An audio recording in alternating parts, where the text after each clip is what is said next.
Assalamualaikum warahmatullahi wabarakatuh. Saya Emu Zaki Alkorni. Saya akan mempresentasikan hasil mid test saya pada mata kuliah Networking Advanced. Baiklah, langsung saja kita mulai.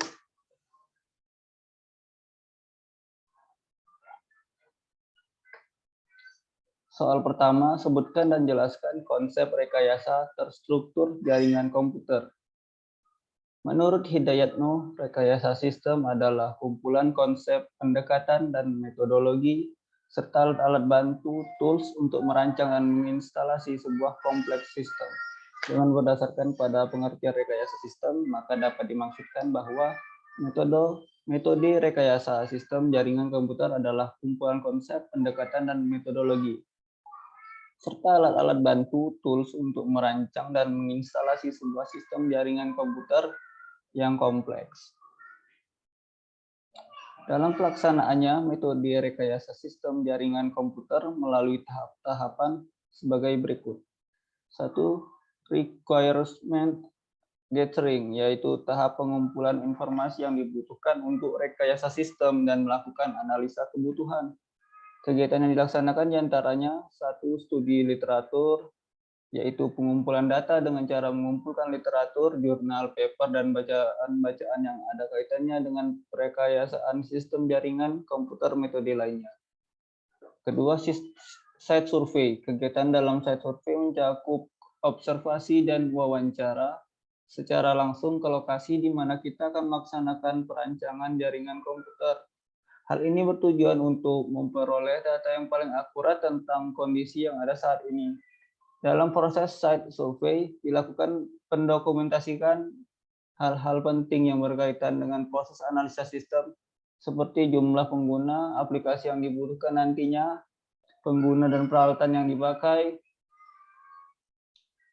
kebutuhan bandwidth, tingkat keamanan jaringan, seberapa penting jaringan dibutuhkan, koneksi wireless.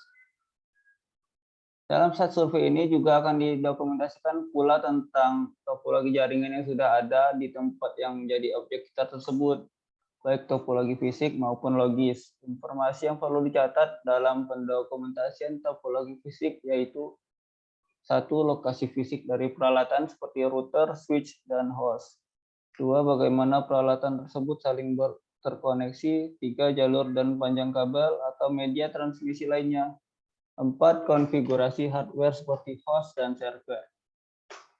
Informasi yang perlu dicatat dalam pendokumentasian topologi logis yaitu 1. Letak dan ukuran dari broadcast dan collision domain. 2. Skema untuk IP addressing. 3. Skema penamaan. 4. Konfigurasi sharing. 5. Permission atau hak akses.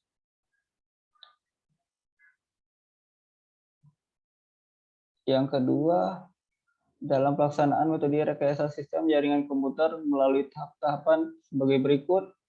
Metode kedua yaitu selection dan design, yaitu memilih dan memilah perangkat yang akan digunakan untuk rekayasa sistem setelah dilakukan analisa. Dalam tahap ini juga dilakukan pendesainan sistem jaringan dengan membuat prototipe. Langkah-langkah yang dijalankan diantaranya 1. Pemilihan perangkat yang akan digunakan dalam jaringan tersebut. 2. Pembuatan desain jaringan yang lebih mutakhir meliputi topologi fisik dan topologi logis. 3. Mengidentifikasi kelemahan desain sejak dini.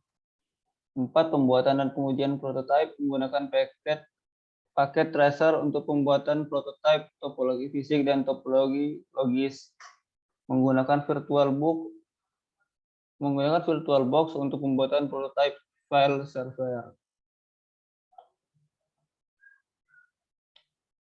3. Metode ketiga yaitu implementation, yaitu menerapkan prototipe ke dalam lingkungan proyek. Jika ada hal-hal yang terlupa pada tahap sebelumnya, maka harus dikoreksi pada tahap ini. Dalam tahap ini, prototipe yang dibuat diterapkan pada lingkungan proyek jaringan. Pada tahap ini juga akan dilakukan pengujian terhadap kinerja jaringan, komputer, dan file server, baik oleh perancang maupun pengguna nantinya. Metode keempat yaitu operation, yaitu tahap di mana tahap di mana jaringan komputer yang direkayasa telah siap digunakan untuk lingkungan kerja setempat. Hendaknya sebelum memasuki tahap ini, jaringan komputer yang direkayasa diuji cobakan terlebih dahulu. Tahapan kelima yaitu review dan evaluasi, yaitu tahap di mana dilakukan proses peninjauan dan evaluasi setelah jaringan komputer dioperasikan. Dalam tahap ini dilakukan perbandingan antara kinerja jaringan sebelum dan sesudah dilakukan rekayasa.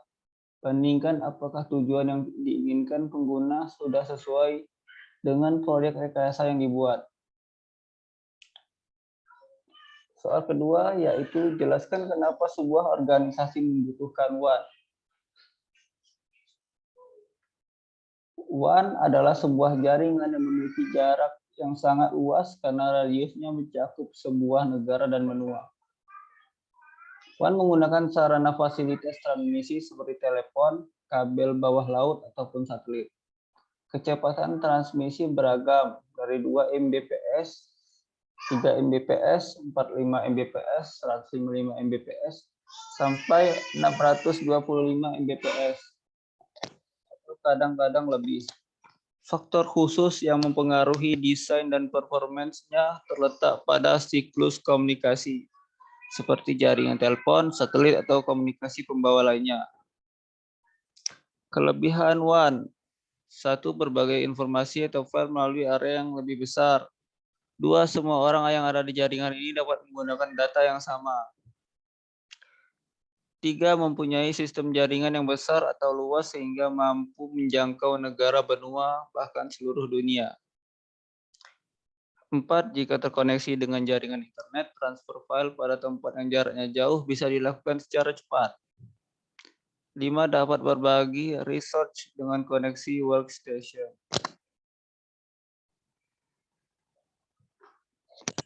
Nah, kesimpulannya, kenapa sebuah organisasi membutuhkan WAN? Karena mempunyai sistem jaringan yang besar atau luas sehingga mampu menjangkau area yang jauh. Berbagi informasi atau file melalui area yang lebih besar. Semua orang yang ada di jaringan ini dapat menggunakan data yang sama. Dan koneksi jaringan internet, yaitu transfer file pada tempat yang jarak jauh, bisa dilakukan secara cepat. Juga jelaskan hal-hal yang perlu dipertimbangkan dalam memilih teknologi WAN. Sertai dengan contoh. Soal ketiga dan jawabannya, ada beberapa opsi koneksi akses WAN yang dapat digunakan ISP untuk menghubungkan local loop ke enterprise edge. Opsi akses WAN ini berbeda dalam teknologi, kecepatan, dan biaya. Masing-masing memiliki kelebihan dan kekurangan yang berbeda. Ada 2 cara perusahaan dapat memperoleh akses WAN. Yang pertama, infrastruktur WAN pribadi. Penyedia layanan dapat menawarkan dedicated lines point-to-point circuit switch links seperti PSTN atau ISDN, dan link packet switch seperti Ethernet WAN, ATM, atau frame relay. Yang kedua yaitu infrastruktur WAN publik. Penyedia layanan dapat menawarkan akses internet broadband menggunakan digital subscriber line atau DSL, kabel, dan akses satelit. Opsi koneksi broadband biasanya digunakan untuk menghubungkan kantor kecil dan karyawan telekomuter ke situs perusahaan melalui internet. Perjalanan data antar situs perusahaan melalui infrastruktur WAN publik harus dilindungi menggunakan VPN. Jalur akses WAN diperlukan bila tidak ada teknologi WAN lain yang tersedia. Sebagai contoh, lokasi terpencil dapat menggunakan modem dan saluran telepon analog untuk menyediakan kapasitas rendah dan koneksi yang diaktifkan. Akses dialog cocok ketika transfer data intermiten dan volume rendah diperlukan.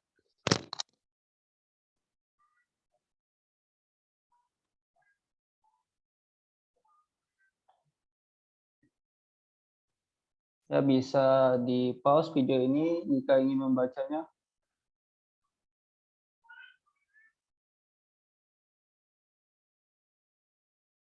Ya, jadi kita harus mempertimbangkan dua hal, yaitu infrastruktur bahan pribadi atau infrastruktur bahan publik. Jadi kita harus memilih menggunakan infrastruktur bahan pribadi atau infrastruktur bahan publik. Dan infrastruktur bahan pribadi yang menyediakan layanan internet seperti IndiHome, Oksigen, dan lain-lain.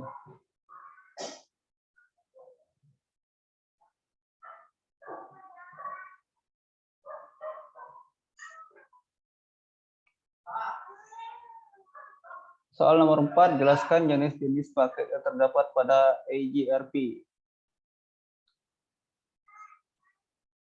1. Paket hello dan tabel tetangga. Sebelum paket update dipertukarkan antar router, AGRP harus membuat pertemanan adjacency antara router. AGRP akan mempertukarkan paket hello. Bisa dilihat pada gambar.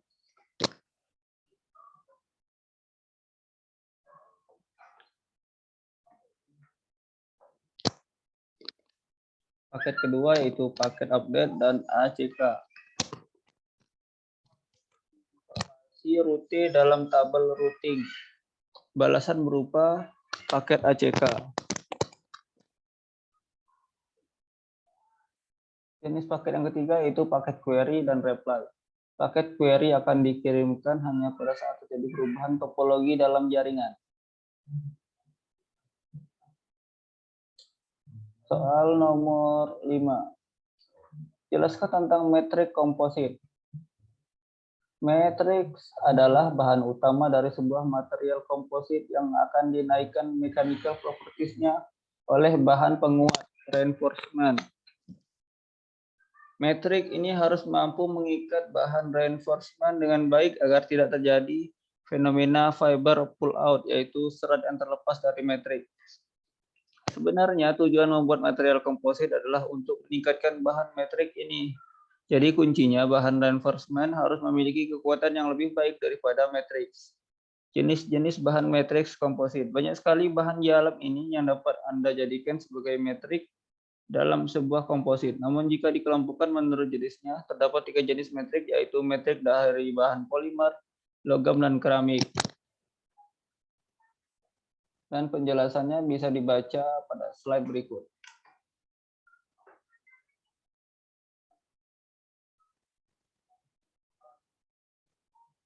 Jika ingin membaca seluruh uraiannya, bisa di-skip pada video ini.